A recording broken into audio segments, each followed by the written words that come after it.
Alegrem-se e regozijem-se as nações, pois julgas os povos com equidade e guias as nações sobre a terra. Salmo 67, 4. Também vos digo que muitos virão do Oriente e do Ocidente e se sentarão à mesa de Abraão, Isaque e Jacó, no reino do céu. Mas os cidadãos do reino serão lançados nas trevas exteriores. Ali haverá choro e ranger de dentes. Mateus 8, 11 e 12. Capítulo 3. As mudanças globais e a nova face da Igreja. Uma questão significativa que me levou a escrever este livro é o fato de que a necessidade de nos relacionarmos com pessoas racial e etnicamente diferentes de nós mesmos aumentará nos dias que vêm pela frente. É verdade em função das tendências populacionais pelo mundo afora e pelo modo como a Igreja vem crescendo no Hemisfério Sul. Projeções demográficas para os Estados Unidos. Considere algumas projeções feitas para os Estados Unidos em 2008 pelo Census Bureau. Espera-se que as minorias, que hoje são cerca de um terço da população americana, venham a se tornar a maioria em 2042, sendo que a projeção é de que 54% da nação seja composta por minorias em 2050. Até 2023, as minorias vão abranger mais de metade de toda a população infantil. Há uma projeção de que a população branca, composta por não hispânicos e oriunda de uma única raça, seja ligeiramente maior em 2050, 203,3 milhões, do que em 2008, 199,8 milhões. Na verdade, há uma projeção de que esse grupo sofra uma queda populacional entre as décadas de 2030 e 2040 e venha a compor 46% do total da população em 2050, uma queda diante dos 66% que representava em 2008. Estima-se que a população hispânica vá quase que triplicar, indo de 46,7 milhões para 132,8 milhões de 2008 a 2050. Espera-se que seu percentual total da população dobre de 15% para 30%. Quando isso acontecer, 1 em cada 3 cidadãos norte-americanos serão hispanos. Há uma projeção de que a população negra passe de 41,1 milhões, 14% da população, em 2008 para 65,7 milhões, 15% da população em 2050. Estima-se que a população de asiáticos passará de 15,5 milhões para 40,6 milhões. Espera-se que seu percentual da população passe de 5,1% para 9,2%. Dentre os demais grupos raciais, espera-se que os índios americanos e os nativos do Alasca cresçam de 4,9 para 8,6 milhões, ou de 1,6 para 2% do total da população. Espera-se que os nativos do Havaí e de outras ilhas do Pacífico mais que dupliquem, passando de 1,1 milhão para 2,6 milhões. Projeta-se que o número de pessoas que se identificam como descendentes de 2 ou mais raças mais do que triplique, passando de 5,2 milhões para 16,2 milhões. A mudança já está aqui. A atual realidade nos Estados Unidos já é, em grande parte do país, de uma diversidade bem maior do que muitos imaginam. Em 1970, há muito pouco tempo, a população branca de não hispânicos na Califórnia representava 80%. No ano 2000, essa população passou a ser uma minoria pela primeira vez. Hoje, eles são 43% da população da Califórnia. As grandes cidades americanas, como os centros urbanos ao redor do mundo, estão cada vez mais repletas de diversidade, e não há razão para crer que esse processo de urbanização e diversificação não vá continuar. Ao longo da maior parte da história, a população viveu um estilo de vida rural e dependia da agricultura e da caça para sobreviver. Em 1800, somente 3% da população mundial vivia em áreas urbanas. Até 1900, quase 14% passou a viver nas cidades, embora somente 12 cidades tivessem 1 milhão de habitantes ou mais. Em 1950, 30% da população mundial vivia em centros urbanos. O número de cidades com mais de 1 milhão de habitantes cresceu para 83. O mundo experimentou um crescimento urbano sem precedentes nas últimas décadas. Em 2000, cerca de 50% da população mundial vivia em áreas urbanas, cerca de 2,8 bilhões de pessoas. Existem 411 cidades com mais de 1 milhão de habitantes. As nações mais desenvolvidas são 76% urbanas, enquanto 40% dos habitantes dos países menos desenvolvidos vivem em centros urbanos. No entanto, o processo de urbanização vem crescendo rapidamente nos países menos desenvolvidos. Espera-se que 60% da população mundial seja de áreas urbanas até 2030. Com a urbanização vem a crescente diversidade étnica, o que significa que pessoas etnicamente diferentes são colocadas cada vez mais perto umas das outras. A urgência da harmonia étnica e racial no meio de toda essa diversidade crescente aumenta a cada ano. Minha cidade, Twin Cities. Aqui na cidade de Minneapolis-St. Paul, no meio oeste, por exemplo, a cerca de 1.600 quilômetros do mar, há uma quantidade impressionante de diversidade étnica. O relatório de John Mayer sobre a situação do município, feito em 2008, fornece estes dados impressionantes. A população de hispânicos em Twin Cities mais do que dobrou no período de 1990 a 2000. A cidade foi a oitava que mais cresceu no país em termos de população hispânica durante a década de 1990.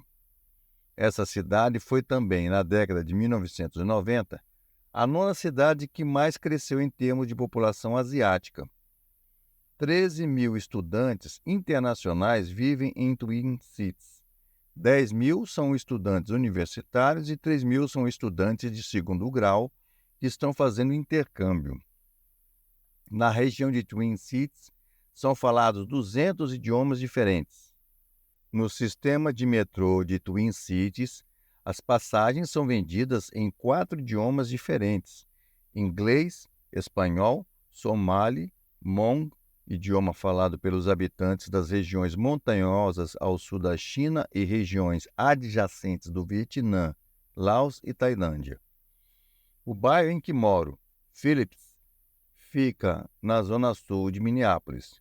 Tornou-se a região de maior diversidade étnica dos Estados Unidos, local onde são falados mais de 100 idiomas. Em 2004, Minnesota alcançou a 4ª posição no país como o local que mais recebia novos refugiados, atrás apenas da Califórnia e da Flórida. Twin Cities concentra a maior população de pessoas das etnias Hmong e Oromo, da Etiópia, e de outras como a Karen, proveniente da Birmânia, Anuak, proveniente de Etiópia, Sudão e Somali. É também o local que concentra a 2ª maior população de tibetanos. Descobrindo o etnobúrbio. Nossa igreja abriu um novo local há 3 anos em Burnsville, Minnesota, 26 quilômetros ao sul da área central em que fica nosso templo em Minneapolis. Muitos provavelmente encararam isso como uma expansão em direção ao subúrbio, e é em certo sentido. No entanto, John Mayer costuma chamar Burnsville de etnobúrbio. Veja como ele descreve o lugar. 29% das crianças do distrito escolar de Burnsville não são brancas. A 2 quadras de minha casa fica um mercado hispânico. A 1,5 km da minha casa temos um mercado somali para muçulmanos. Meu vizinho de porta é do Camboja. Ao lado dele mora uma família que veio de Belize. Minha esposa é da Indonésia. Essa é a nova cara da nossa cidade, do nosso país. O Sul Global. Não somente a população como um todo está crescendo e transformando-se de formas que nos colocam em contextos de relacionamento de diversidade cada vez maior, como também a própria Igreja Cristã está passando por dramáticas mudanças demográficas que irão marginalizar cada vez mais aquelas pessoas que não estão dispostas a fazer parte de uma igreja mais diversificada e menos branca. Philip Jenkins, professor de História e de Estudos da Religião na Universidade Estadual da Pensilvânia, tem esclarecido esse fenômeno talvez mais do que qualquer outro estudioso. Foi introduzida uma nova terminologia em nosso vocabulário, o termo "o Sul Global", uma alusão ao crescimento impressionante da Igreja Cristã na África, América Latina e Ásia, ao mesmo tempo em que os outrora dominantes centros de influência na Europa estão enfraquecendo. Veja estes exemplos. No começo do século XX, os europeus dominavam a igreja no mundo todo, pois eram aproximadamente 70,6% da população cristã. Em 1938, às vésperas da Segunda Guerra Mundial, o aparente domínio europeu do protestantismo e do catolicismo continuava forte. No entanto, até o fim do século XX, a porcentagem de europeus em termos de população cristã no mundo encolheu para 28% do total. A América Latina e a África juntas representam 43% dos cristãos no mundo.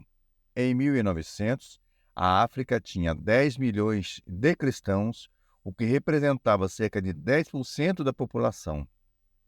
Em 2000, essa estatística cresceu para 360 milhões, o que representa cerca de metade da população. Quantitativamente falando, essa pode ser muito bem a maior mudança já ocorrida em termos de afiliação religiosa de que se ouviu falar. O número de cristãos africanos vem crescendo cerca de 2,36% ao ano, o que nos leva a projetar uma duplicação da população cristã nesse continente em menos de 30 anos. Até 2050, o cristianismo será a principal religião da África e dos africanos espalhados pelo mundo.